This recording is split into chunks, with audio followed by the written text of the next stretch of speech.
Hi, everybody. I'm Catherine Jarmel from Practical Data Privacy, and I'm here with Damien Desfontaines today to talk about privacy engineering, what it is. And Damien, do you want to quickly introduce yourself? Sure. I'm Damien. I work at Tumult Labs. It's a startup that helps organizations safely share or publish insights from sensitive data. What we do is based on a privacy enhancing tech that Catherine is very familiar with called differential privacy. Before that, I was leading the anonymization consulting team at Google, where a lot of my focus also involved deploying differential privacy for real world use cases. That's awesome. Thank you. So, what exactly is privacy engineering? So that's a great question. I'm not sure there's a commonly accepted answer within the field.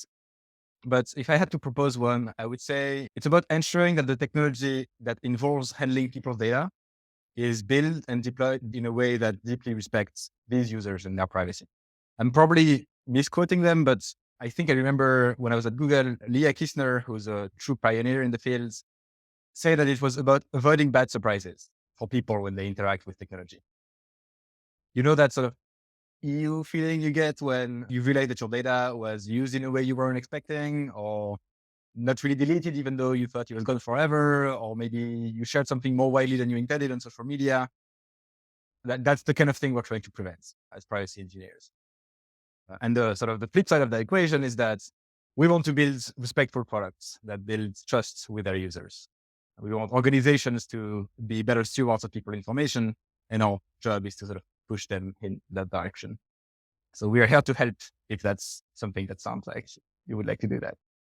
Yeah, cool. It's kind of like the whole concept of privacy by design and really building Mhm. it in, being transparent, user Absolutely. centric. So that sounds really great in theory, but what does a privacy engineer actually do all day? It varies a lot. I think that's one of the fun things about this job. It's not definitely not doing the same thing all day, every day. I would say there's maybe three big sort of classes of work that at least I was doing when I was at Google, and still it's sort of similar to what I do nowadays. The first big part is usually privacy engineers have some consulting role within organizations. So they do things like design reviews, sometimes code reviews, to look at technology as it's been built and designed to make sure that they can encode patterns that will lead to good privacy outcomes. Sometimes this consulting is more sort of informal, like, oh, can you're the expert on X, can you look at this to make sure I'm not doing too many bad things? Sometimes, especially in large organizations that might or might not have FTC consent decrees, there's formal approval processes involved there. So privacy engineering teams will actually look with a critical eye at infrastructure that's being built or something, a product that's about to be launched. They will formally say, yes, this is good. This is compliance with all of our internal policies. This is built in the right way. Ship it. Or like, oh, wait, no, you have to revise a couple of things before you're allowed to put this out there. So this consultation part is, I think a big part of privacy engineering. It's not the only part. There's engineering in the job title. So building technology, as in writing code, making design, like me building new piece of technology from scratch sometimes is definitely also a part of it.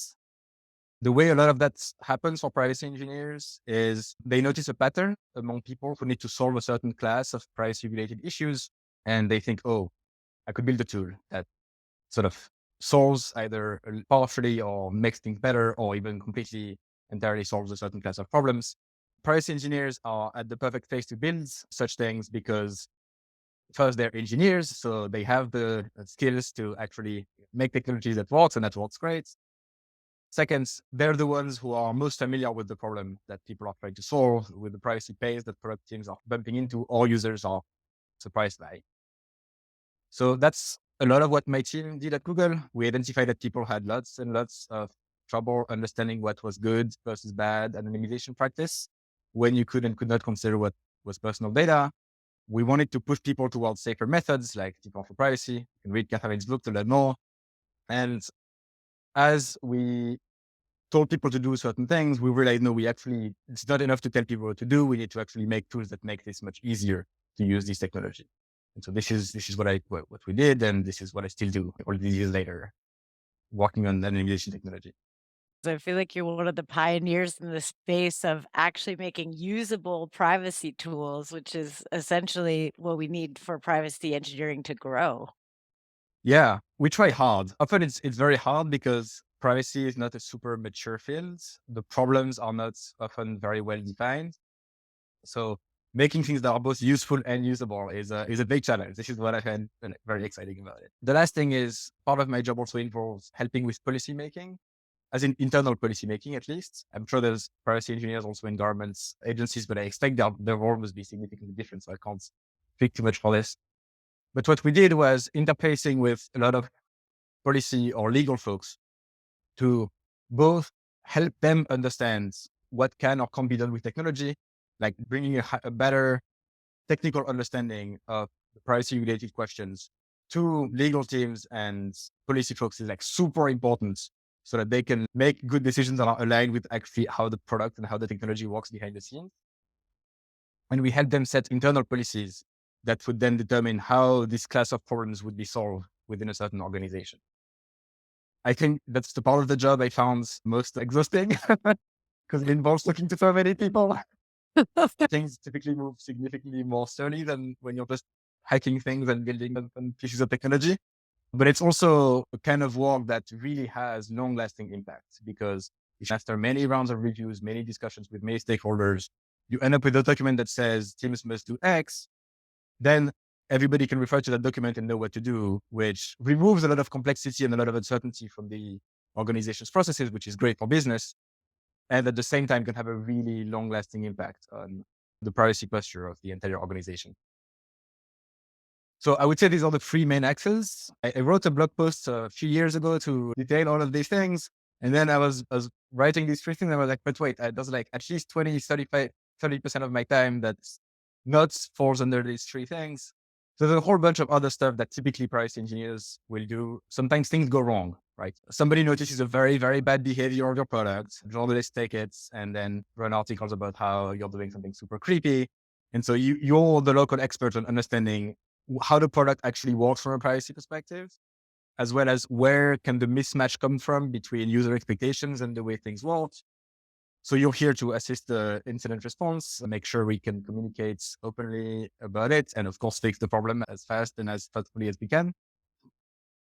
Internal education, I think that's something that's probably, I would say most privacy engineers probably do, which is educating people, even outside of, consults for specific projects, telling them about how our processes work, telling them about policy, educating them about privacy enhancing technology so they can use it more easily. That's especially the case in the internal education, but I also think a lot of privacy engineers like to do some external outreach to get the message out there. And then some stuff like at some point I did a couple of privacy investigations where you actively try to sort of red team something from a privacy perspective to see what breaks, which is fun. Yeah, cool. That sounds really fun. And I think, compliments to some of your research and contributions in this space of thinking through things. I'm particularly thinking of K hyperloglog, which was a really interesting piece of research on finding privacy bugs in your Yeah. organization. It was big efforts and lots of things. There was like at least half a dozen people involved there at Google. So you've alluded a little bit to how you became a privacy engineer, but why don't you walk us through kind of how you led down that path and decided to specialize in the field? So when I started interacting with technology fairly early on, I was interested in sort of the political implications of the technology. Initially, for example, I was interested in some open source work, understanding how sort of open source licensing works, what were the sort of philosophical debates here, etc. When I joined Google as a software engineer. I should say something first, maybe, which is I never actually had privacy engineer as my official job title.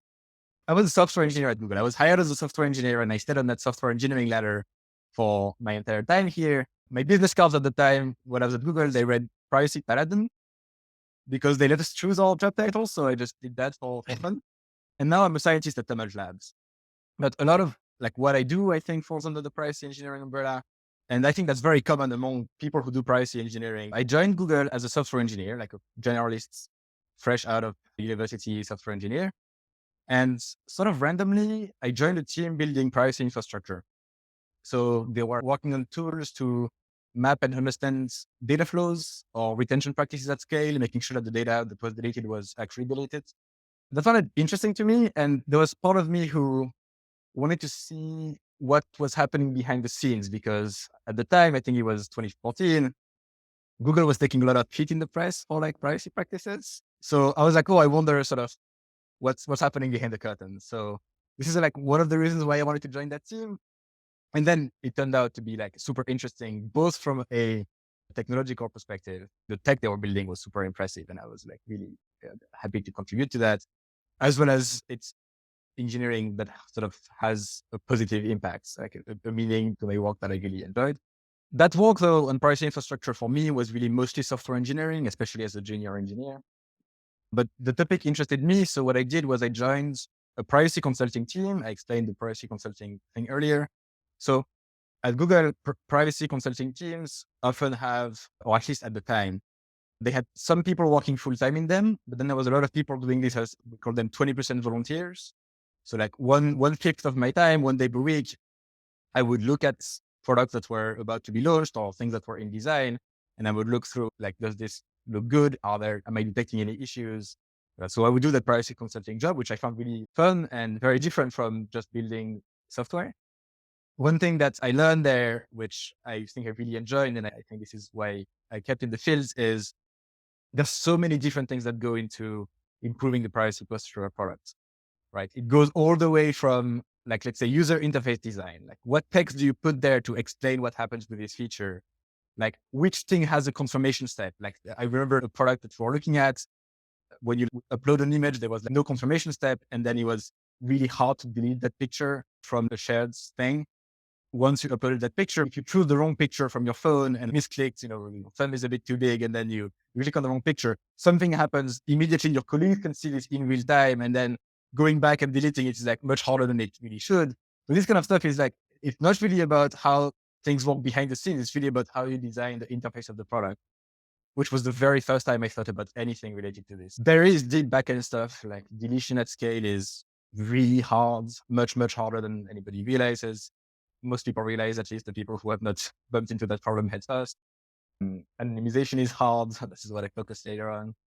And of course, there's some politics, organizational politics involved with helping decision makers take good decisions, which I also found to be challenging.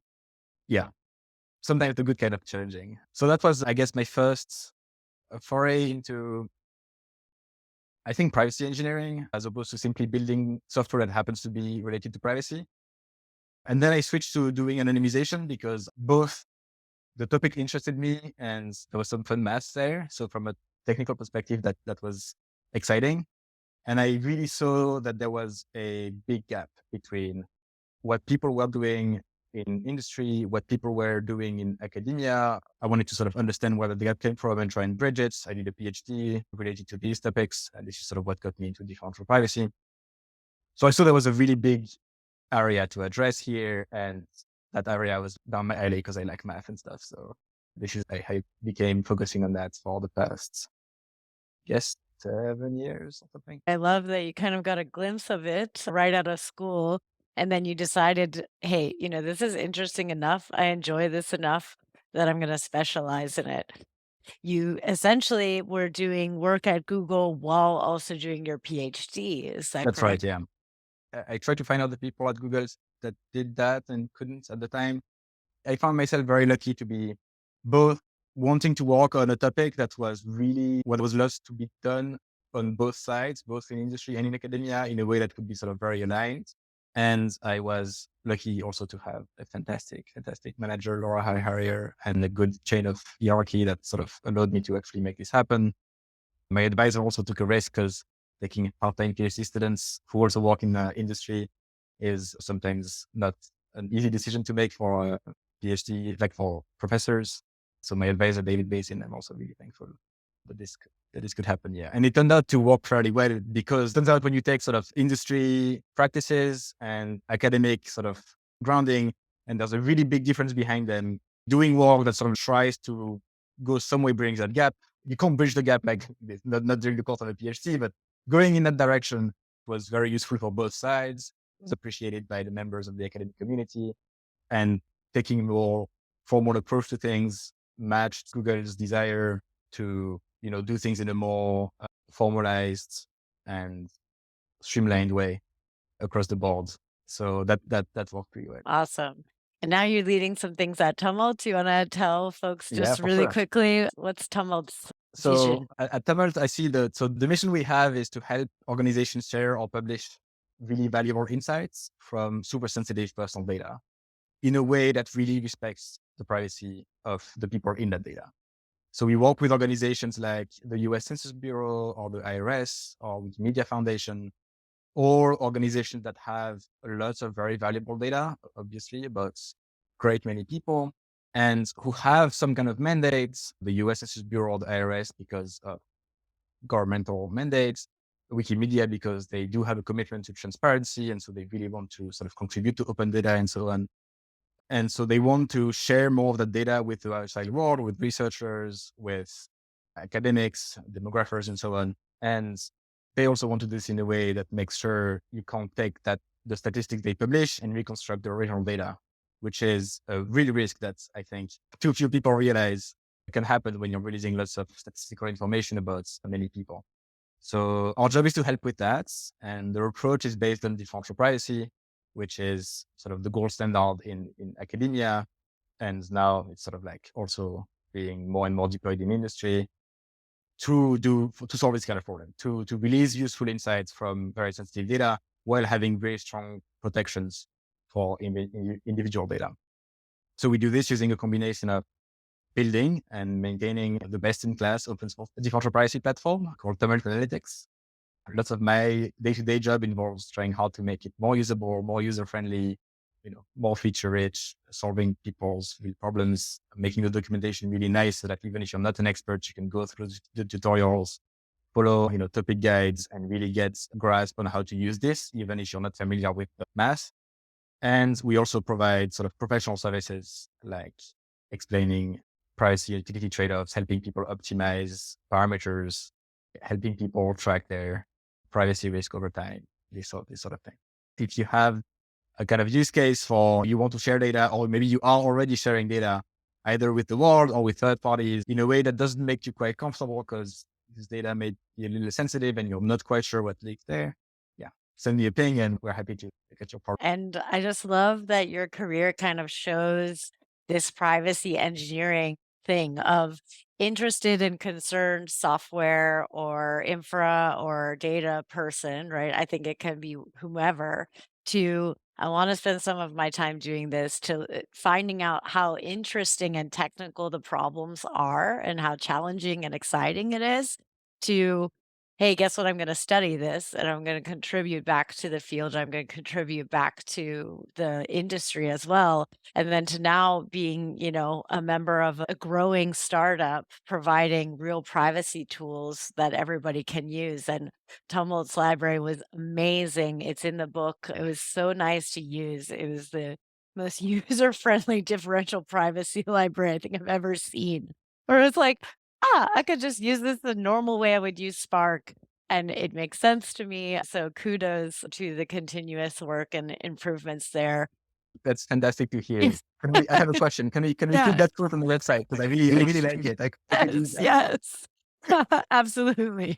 So let's think about the field. So you've been in the field for a while now. How do you expect the field to grow? How has it changed since when you started?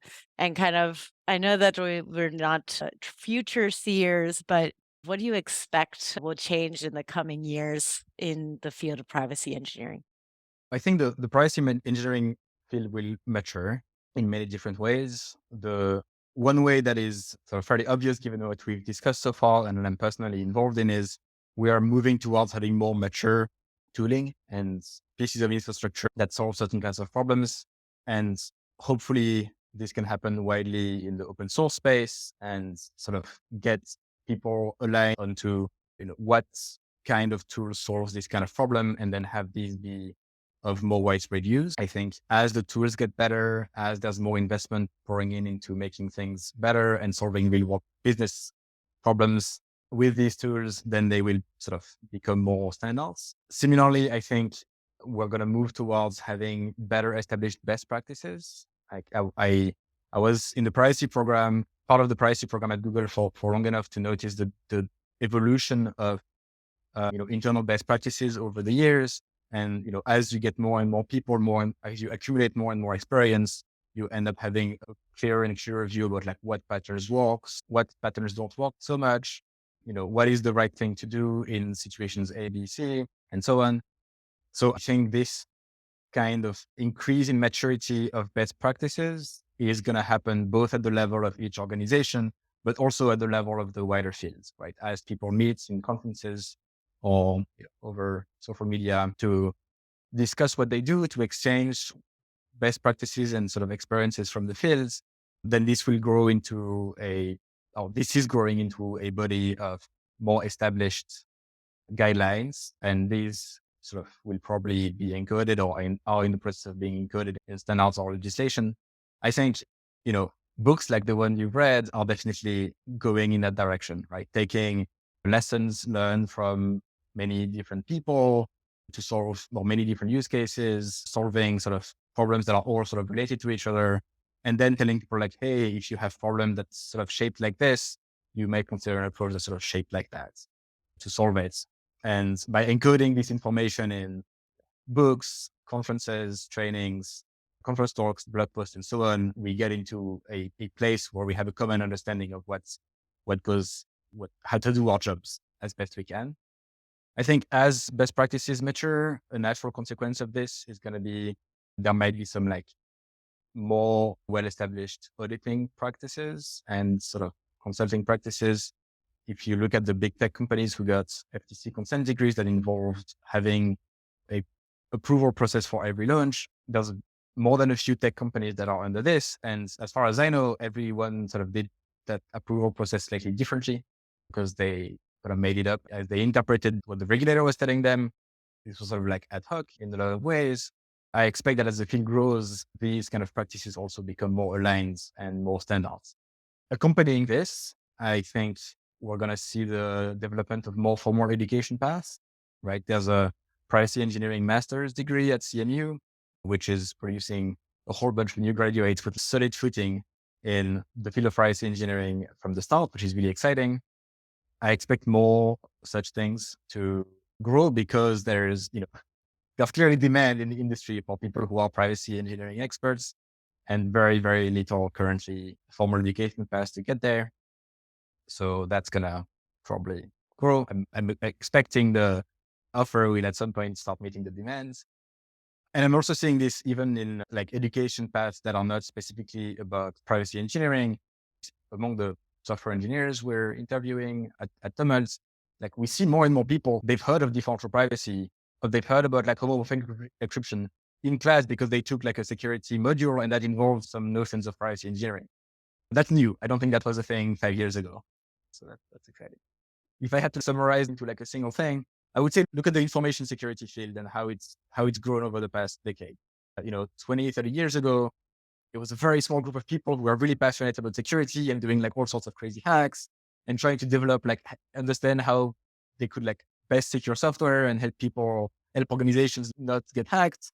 And it was very ad hoc in a lot of ways because people were making it up as they went, right? Nowadays, there's certifications, a bunch of formal education paths, the sort of the way to get into the career and to grow a career there, the different types of subfields, like all of this is much better understood because the field has matured so much.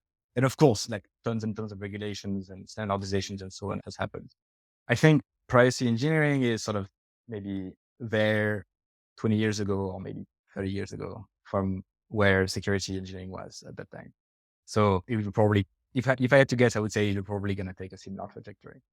Yeah, that's really exciting, and it's so great to hear that these topics are being covered in courses. I think I would have fallen in love with privacy engineering in university if something like that had been offered at that point in time. It's just like the right mix of statistical reasoning, math, and doing cool stuff with computers. Thank you so much, Damien, for your time today. How do people follow your work? It's really interesting. I would say you're one of the vanguards of the field. How do people get more information about you and your work? Thanks, Catherine. That's very kind. So I post whenever we ship another piece of content around like a blog post helping to understand some concepts better or new video or new versions of the software. I usually advertise it on LinkedIn. So Damien Desfontaines is my name there. Twitter and Ted on privacy there, and also Mastodon. We can share some links in the description of the video afterwards if you want to follow up. And again, if you have anything that looks like a use case for sharing or publication of sensitive data, hit me up. I am always keen to hear about such things, and I would love to help. Awesome. Thank you so much. Thanks for sharing all your insights on privacy engineering. Yeah, And thanks a ton for the invitation. of I had course, of a great course. session. And stay tuned. There'll be more. So thanks for your time today and check out Damien's work. Bye. Bye, everybody.